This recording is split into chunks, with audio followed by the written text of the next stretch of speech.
c'est l'heure de recevoir notre invité du Face à Face. Et aujourd'hui, nous avons la chance de recevoir Damien Sargue. Avant de le recevoir autour de la table, on retrouve sa bio express avec vous, Jess. Damien Sargue a fait ses débuts à 8 ans dans une discothèque de Caen où il chante. Il passe ensuite en télé à 10 ans sous le nom de Damien Danza avec la chanson Emmène-moi. Non, c'est pas la même qu'Alan Théo, mais c'est à 15 ans qu'il envoie une cassette pour Notre-Dame de Paris. À 17 ans, alors qu'il est la doublure de Patrick Fiori et Bruno Pelletier dans la comédie musicale, il décroche son premier grand rôle et devient enfin Roméo. Ensuite, il cartonne à Taïwan avec son premier album solo et continue de marquer la scène musicale en incarnant James Bond, Aramis dans Les Trois Mousquetaires ou encore Pinocchio. Et aujourd'hui, à nouveau, Roméo, qu'il a apparemment tatoué quelque part sur le corps, il paraît. Simon, est-ce que vous pourriez lui demander où ? On va poser la question. Il est tatoué où, le Roméo ? Je vais vous... Alors, non. Non, il est là. Ah, mais c'est en chinois. C'est en chinois. Ouais. On va continuer d'en parler. On lance le face-à-face. Venez avec moi, Avec grand plaisir.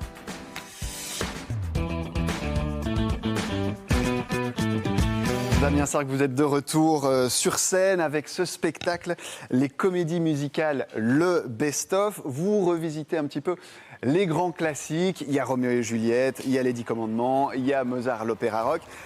Comment vous vous êtes répartis les chansons ? Parce que vous n'êtes pas seul sur scène. Non, il y a Cecilia Cara, bien sûr, il y a Ginny Lind, il y a Priscilla Betty. C'est chacun sa chanson ou est-ce que vous êtes plutôt du genre partageur ? Non, ça aurait pas été le principe de faire un projet en groupe. Au contraire, c'était de chanter aussi les chansons des autres. Et de les partager, de faire des duos, des trios, des chansons de groupe. On fait des mash-up, on coupe dans les chansons. Vraiment, on part de Starmania, le blues du businessman, à Lady Gaga, à Michael Jackson. Enfin, vraiment, c'est le grand écart. Il y a autant de chansons en français, des comédies musicales qu'on a pu entendre, mais aussi en anglais. Ce qui est dingue quand on se plonge dans votre biographie, on vient de le faire avec Jess, c'est de voir la place qu'occupent les comédies musicales dans votre vie. Ouais. Au début des années 2000, vous êtes Roméo dans Roméo et Juliette et vous faites chavirer tous les cœurs avec ceci.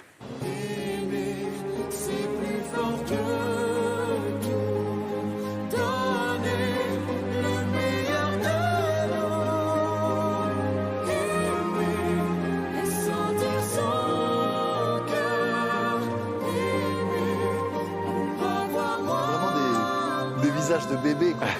Mais oui, vous avez quel âge à ce moment-là ? Là, pendant le clip, je pense que je dois avoir 20 ans, entre 19 et 20 ans. Ouais. D'accord. Et c'est succès immédiat, et puis c'est 4 ans non-stop sur les routes à ce moment-là. Ça a été avec la promo, il y a eu 4 ans à peu près. Ouais. Puis on ne voyait pas le jour avec Cecilia. On était soit sur scène en train de chanter, soit en télé, soit en radio, soit en presse écrite. Et entre les deux, on essayait de dormir et de manger un peu. Et déjà à l'époque, votre Juliette, c'est Cecilia Cara. Ouais. Vous êtes à nouveau à ses côtés sur scène.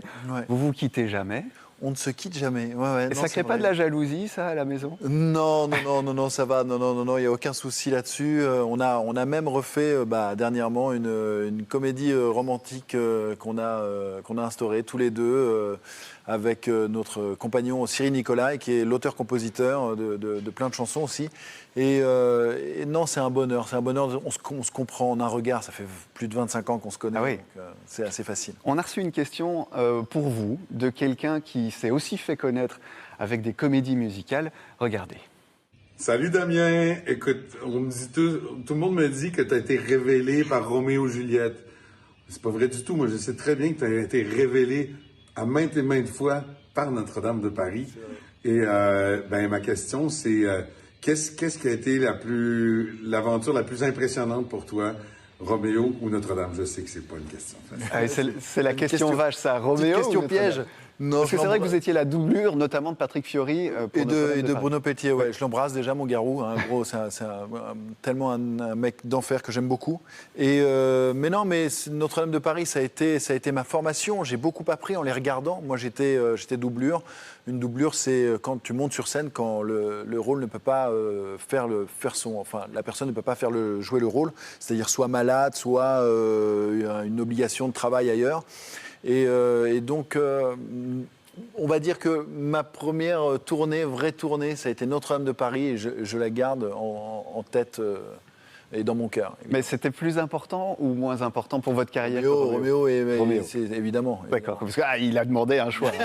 Bon, avec ou sans Cécilia Cara, vous êtes aussi souvent en Chine pour des concerts. C'est étonnant, ça, le public chinois, il est friand de comédie musicale francophone. On le sait que trop peu d'ailleurs. Et c'est vrai qu'en Chine, on y va depuis 2006 maintenant. Donc c'est pas récent. Hein. Depuis, j'ai fait là-bas 2006-2007 jusqu'à 2010 et j'y suis retourné en 2018, 2019, 2023. J'y retourne encore cette année en 2025 avec Cécilia. Et il faut savoir que maintenant, Shanghai, Pékin, c'est des villes où toutes et c'est des petites scènes ou c'est des grandes salles? Non, c'est des salles de 2000 personnes. Ah oui, quand même. C'est des salles de 2000 personnes. Donc c'est assez grand. Ça dépend d'ailleurs. Il y a des salles de 4000. Mais c'est des très beaux théâtres, on est très bien reçus. Ils aiment beaucoup nous entendre chanter en français parce que pour eux, ça sonne mieux que l'anglais. Ah oui. Il y a un amour de la culture musicale française, en tout cas en Chine. Damien Sargue, on va passer au clin d'œil des pigeons. Et on accueille Jess. Jess, vous avez une question pour notre invité. C'est vrai. Alors Damien, vous avez incarné Roméo, Phébus, Aramis, James Bond, et on va dire que Pinocchio en fait partie, mais ça représente des mecs beaux, tragiques, torturés sur scène. À quand le rôle du vilain, moche, méchant et de bonne humeur finalement? Un peu. Phébus, il n'est pas très sympathique. Mais il est beau. Mais c'est vrai que il est beau, il a ça pour lui. Mais j'ai eu l'occasion aussi de faire le père de Bernadette dans Bernadette Soubirous, qui est la comédie musicale, qui est un spectacle sublimissime. Qui a été mis en scène par Serge Denoncourt, qui est un très grand réalisateur et metteur en scène. Et là, vous avez eu l'impression un peu de pouvoir casser cette image? Ouais, parce que là, c'était le père de Bernadette, et le père de Bernadette, à la base, il est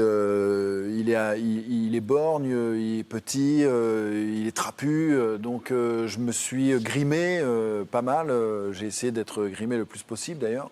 Et c'était hyper intéressant à faire, c'était très poignant à faire comme rôle. Et j'en garde un hyper bon souvenir. Et vous en redemandez alors du coup? Ouais, j'en veux, mais bien sûr. En attendant, on vous retrouve pour les comédies musicales, le best-of. Vous serez le 7 mai à Liège, le 8 à Mons, le 9 à Bruxelles. Merci beaucoup Damien Sargue. Mais merci à vous, merci pour l'invitation.